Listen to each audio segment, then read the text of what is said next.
Assalamualaikum warahmatullahi wabarakatuh. Perkenalkan, nama saya Melisa Kurniasari dengan NIM 24210023. Pada kesempatan kali ini, saya akan melaksanakan simulasi pembelajaran mata pelajaran Bahasa Indonesia kelas 8 SMP. Materi yang akan saya gunakan untuk pembelajaran hari ini adalah materi teks persuasif. Pada pembelajaran kali ini, saya menggunakan model pembelajaran Problem Based Learning atau PBL. Model pembelajaran ini mengajak peserta didik untuk belajar melalui suatu permasalahan yang ada di kehidupan sehari-hari. Melalui permasalahan tersebut, siswa diharapkan mampu berpikir kritis, berdiskusi, menemukan solusi, dan menghubungkannya dengan materi yang dipelajari. Selain menggunakan problem-based learning untuk model pembelajarannya, saya juga menggunakan media pembelajaran berbasis animasi. Nah, pemanfaatan ini sebagai pendukung proses pembelajaran agar siswa lebih tertarik, aktif, dan mudah memahami materi yang telah disampaikan. Sebelum kita mulai pembelajaran, marilah kita berdoa terlebih dahulu agar kegiatan belajar hari ini diberikan kelancaran dan ilmu yang kita pelajari dapat bermanfaat. Berdoa dimulai. Berdoa selesai. Halo semuanya, siswa-siswi kelas 8. Apa kabar hari ini? Semoga kalian sehat selalu dan tetap semangat belajar. Selamat datang di Belajar Bareng Aku. Nah, di pembelajaran kali ini kalian bisa panggil aku Bu Mel. Pada pembelajaran kali ini kita akan melakukan dengan cara yang sedikit berbeda. Karena kita nggak cuma dengar materi, tapi juga bakal mikir dan memecahkan masalah bersama.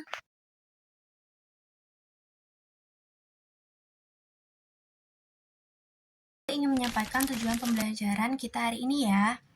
Tujuan pembelajaran kita hari ini, yang pertama, Ibu ingin menjelaskan pengertian teks persuasif kepada siswa-siswa sekalian. Lalu yang kedua, mengidentifikasi ciri-ciri, struktur, dan kaidah kebahasaan teks persuasif. Yang ketiga, menganalisis contoh teks persuasif.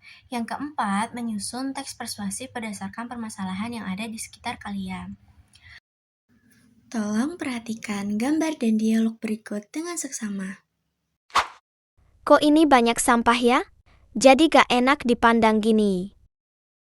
Padahal buang sampah sembarangan bisa menyebabkan banjir, lalat, dan juga penyakit lainnya.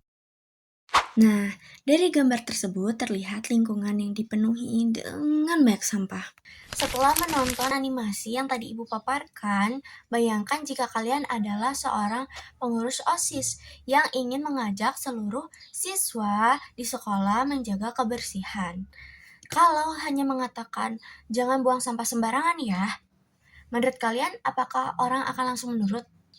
Tentu belum, karena itu kita perlu menyampaikan dengan cara yang lebih meyakinkan. Masalah apa yang terlihat? Solusi apa ya yang dapat kita lakukan untuk menyelesaikan masalah tersebut? Betul sekali. Masalahnya adalah masih banyak orang yang membuang sampah sembarangan.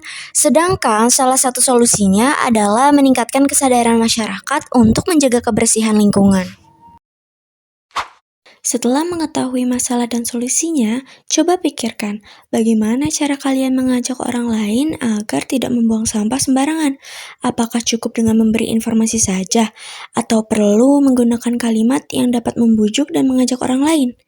Nah, untuk itulah kalian perlu mempelajari teks persuasif. Sekarang coba kalian diskusi dengan teman kalian bagaimana cara mengajak orang lain agar mau menjaga kebersihan sekolah, bagaimana kata-kata yang sebaiknya digunakan, dan apa alasan yang disampaikan agar orang atau siswa-siswa yakin dengan ajakan kalian dan mengikuti ajakan kalian. Mengetahui permasalahan dan solusinya, apakah kalian tahu apa itu teks persuasif? Bagaimana kaidah, ciri, dan strukturnya? Tahukah kalian apa itu teks persuasif?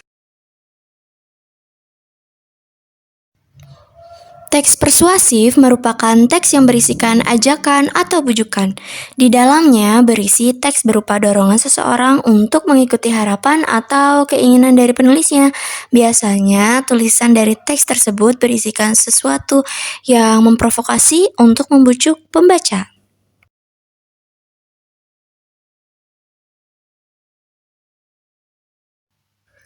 Sekarang, mari kita lihat ciri-ciri teks persuasif. Pertama, berisi kalimat ajakan. Yang kedua, menggunakan kata-kata imperatif atau perintah. Yang ketiga, terdapat konjungsi argumentatif. Lalu, yang keempat, berisi data atau fakta yang mendukung ajakan tersebut. Dengan adanya fakta, pembaca akan lebih yakin terhadap ajakan yang disampaikan. Anak-anak, tolong diperhatikan kembali ya untuk struktur teks persuasif. Teks persuasif memiliki 4 struktur utama. Yang pertama ada pengenalan isu. Pengenalan isu merupakan bagian yang berisi masalah atau topik yang akan dibahasnya. Lalu yang kedua ada rangkaian argumen, yaitu pendapat yang didukung oleh fakta dan alasan.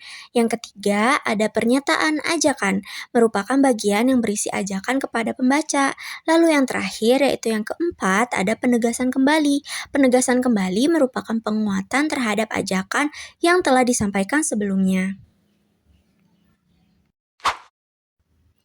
Dalam teks persuasif terdapat beberapa kaidah kebahasaan. Yang pertama adalah kata verba ajakan seperti kata ayo, marilah, dan hendaknya.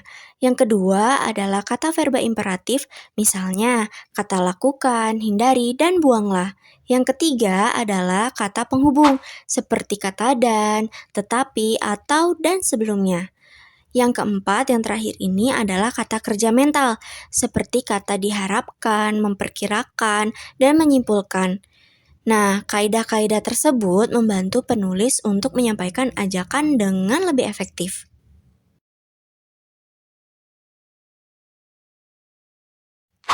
Sekarang, ayo kita analisis sebuah contoh teks persuasif yang berjudul Pentingnya Membaca Buku Setiap Hari.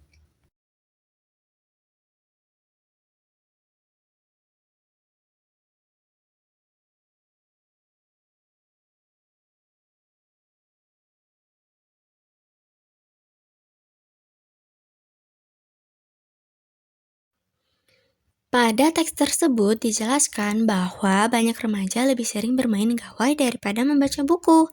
Kemudian, penulis memberikan alasan bahwa membaca buku dapat menambah wawasan, memperluas pengetahuan, dan meningkatkan kemampuan berbahasa. Selain itu, terdapat kalimat ajakan seperti ini: "Marilah kita mulai membiasakan diri membaca buku setiap hari." Dari contoh tersebut, kita dapat melihat bagaimana teks persuasif digunakan untuk mengajak pembaca melakukan kebiasaan yang positif. Setelah menganalisis contoh teks persuasif tadi, sekarang giliran kalian yang akan Ibu beri tugas berupa latihan membuat teks persuasif.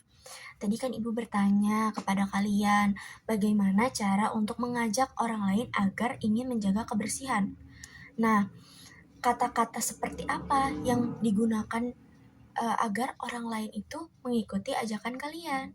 Sekarang, jawaban dan pikiran kalian mengenai pertanyaan yang tadi Ibu ajukan, kalian tuangkan dalam teks persuasif yang akan kalian buat. Sebelum ke kesimpulan, Ibu ingin meminta kalian scan barcode yang telah dipaparkan untuk mendapatkan soal latihan.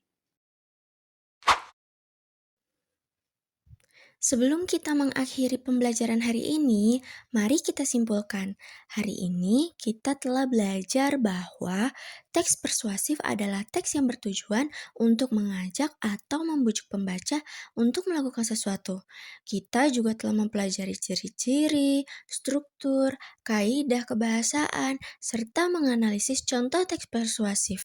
Terima kasih sudah mengikuti pembelajaran hari ini. Jika video ini bermanfaat, jangan lupa berikan komentar mengenai tema apa yang ingin kalian pelajari selanjutnya. Ibu pamit undur diri. Wassalamualaikum warahmatullahi wabarakatuh.